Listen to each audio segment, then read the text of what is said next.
Hello friends, episode 12, Dan Tremblay Music. Today we're talking about vocal production, specifically pop vocal production, trying to get really intimate vocal performances and vocal recordings by carefully building the arrangement and the mixing and the processing all around the vocals. Key things that I'm listening to these days are people like SYML, Brian Fennell. If you haven't heard his stuff, the production of vocal performances and recordings are amazing. And Finneas, the other half of Billie Eilish. Again, if you listen to those recordings, songs, especially on headphones, the vocals are just up front, number one. So today, that's what we're going for. Let's get to it.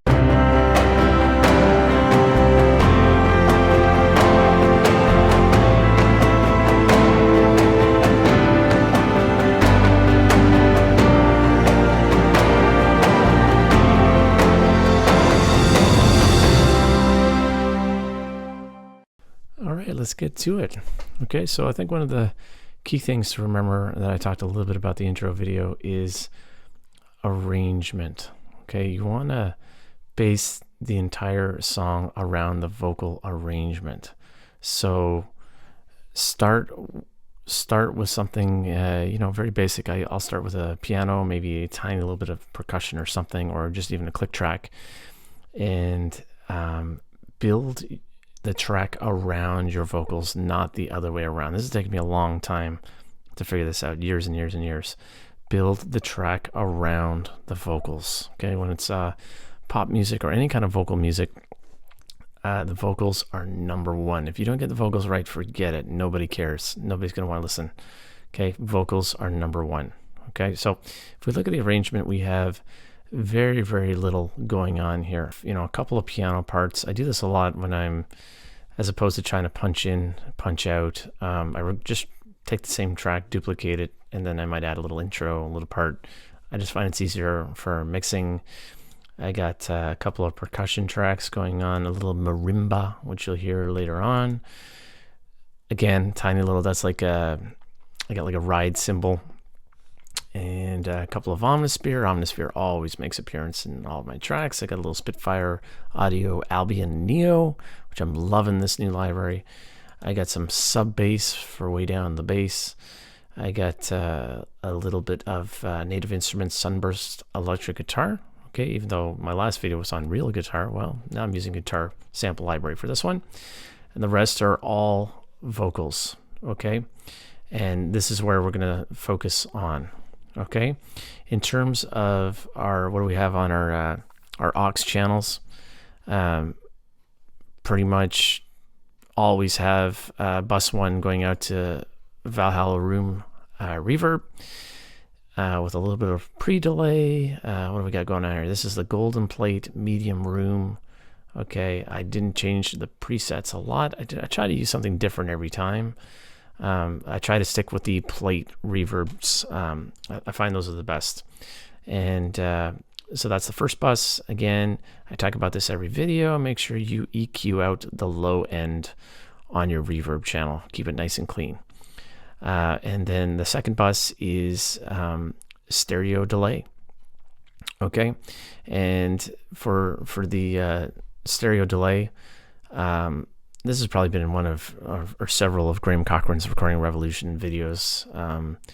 Delay is king when you're talking about vocals, far more important than reverb. Okay, and we'll get to that. I'll talk about that in a minute. But so try to create different delay times in your left and right channels. Okay, this is not tempo synced. I'll tempo sync delays for guitar parts or certain keyboard parts. I want them to be locked in with the rhythm. For vocals, I'm just trying to get something that sounds good. I just kind of fooled around, but slightly different times, and it's going to give you a great stereo image by doing this. I cut out a ton of the low and a ton of the high. Why? So this is not going to muddy up the low end, and the delay when it comes back is not going to interfere with the vocal part, the main vocal part, the initial vocal part. For feedback, super low. I like very, very little feedback. I like it to just kind of disappear into the mix. But you know, these are the settings that I like to use. So that's it. Vocal chain, let's check it out. So mic, by the way, is a Rode NT1A condenser mic. Super affordable, just a great mic. Okay, if you can't get good vocals on this mic, then guess what? A $2,000 Neumann is not going to make any difference. Are the Neumanns better? Of course they are.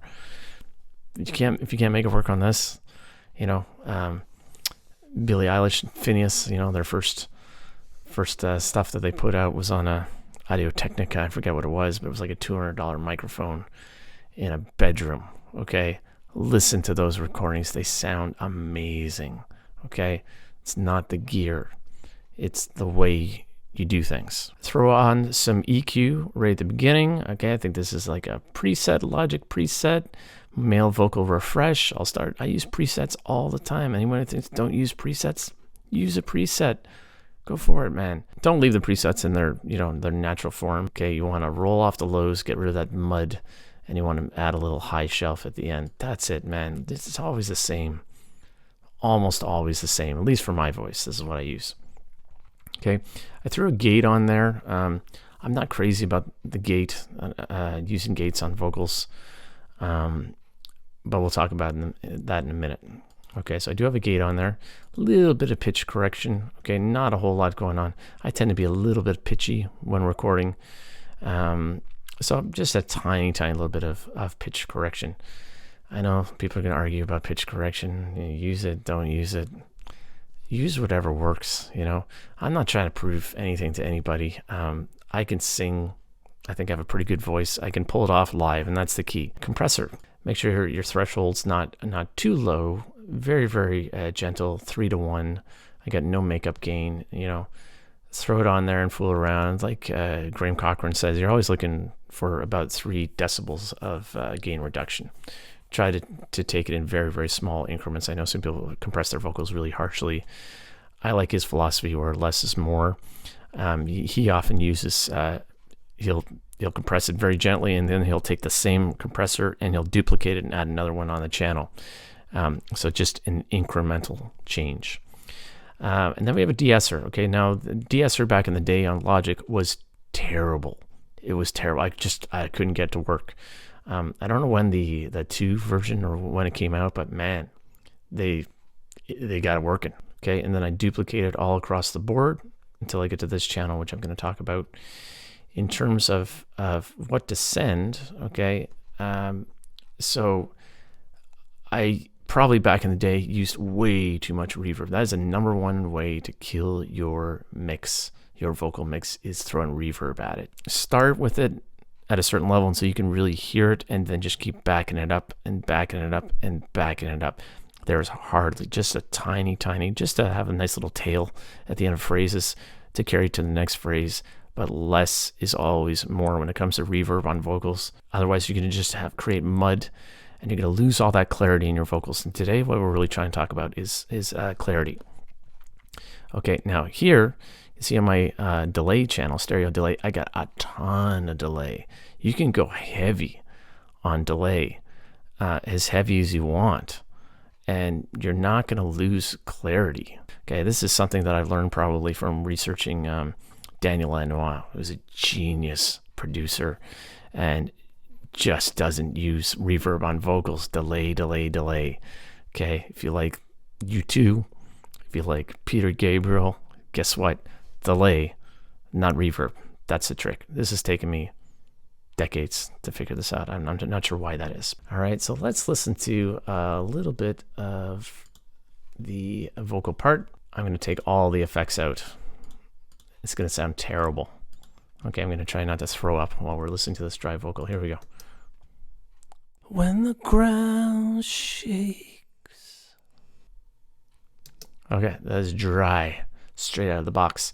Now, I did go through and I deleted all of the parts in between the vocals. I like nice, clean it all up.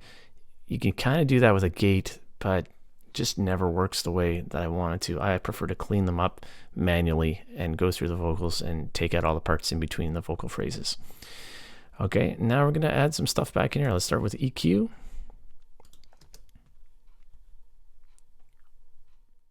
when the ground shakes. Okay, so now we got some clarity in there. Okay, EQ is so important. Gate is just to remove a little bit of the buzz I had going on, which I think I had the pot lights going on. Don't turn the pot lights off. I talked about in this my last video, and then I forgot. A little bit of pitch correction, a little bit of compressor, and then the de-esser. So let's check that out. When the ground shakes. Already starting to sound a whole lot better. Okay, now we're gonna add just a tiny little bit of reverb in there. When the ground shakes. Very subtle reverb going on there. Okay, because we want clarity. We want these to be very upfront, intimate vocals. Now we're gonna throw the delay on there, and you'll hear the delay is fairly heavy-handed. When the ground shakes. Now we got a pretty good sounding, clean, crisp, upfront vocal. You hear that vocal. I want the vocal to be in your head. You listen to Finneas, you listen to Brian Fennell, SYML with headphones. That vocal, it's like it's in your head, perfectly crystal clear, and that's what I'm going for. It's a work in progress. When it's completely done, I'll link it in the description. You can check out the final, but I'm pretty happy with how it's sounding so far. Okay, so we have our chorus vocals, again, processed exactly the same way. The last thing I want to talk about is something cool I did with the backing vocals. So let's check that out.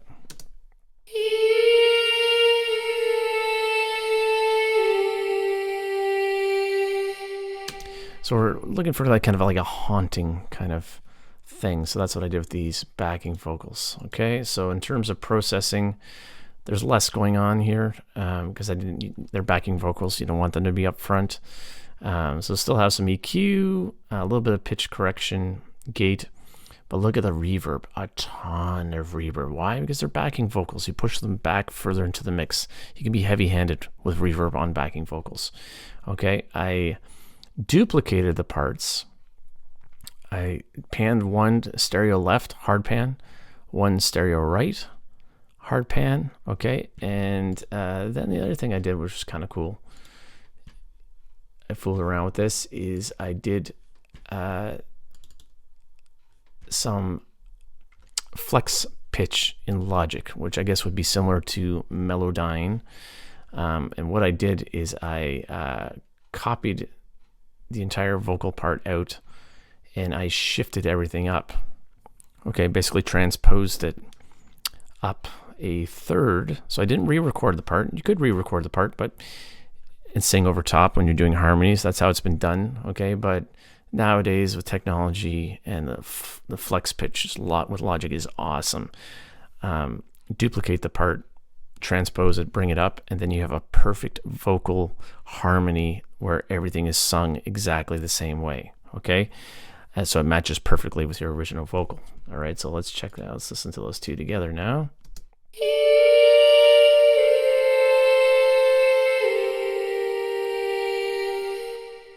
An absolute perfectly pitched, perfectly mixed, perfectly matched vocal harmony. Okay, and I pushed the pitch correction pretty hard on the background vocals so that I could get like a real, almost like maybe a natural sound. I dropped some of the vibrato out of it. You can control all these settings in flex pitch. It's awesome.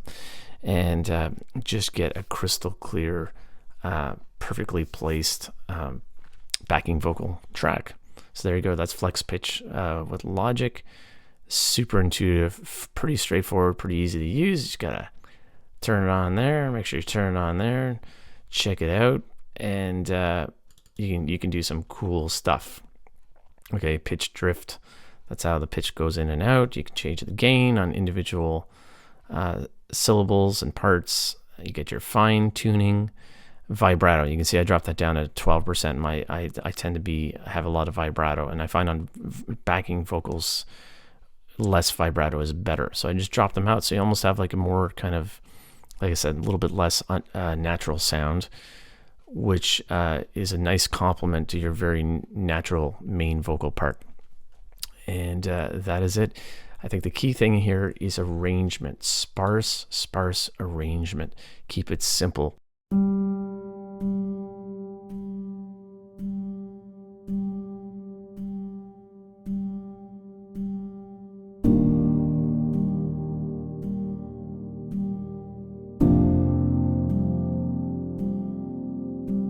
the ground shakes,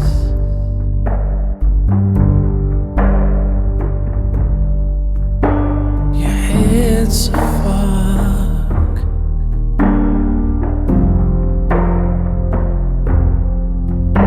so much at stake.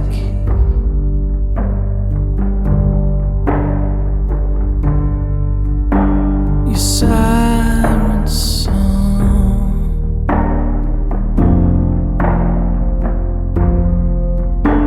a test of faith,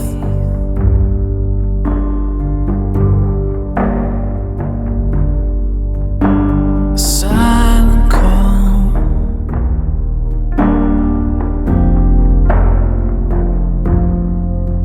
if I hesitate,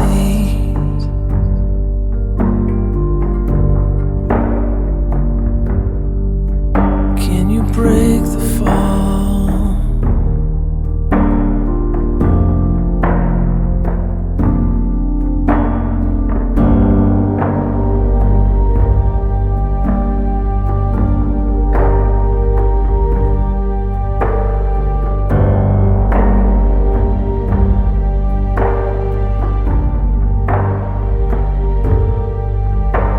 The fever breaks,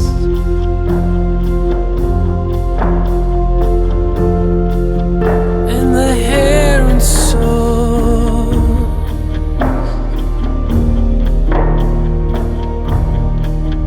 as we lie in wait,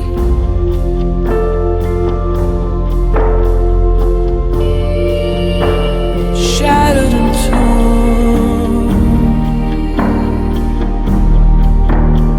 You'll be my one true love.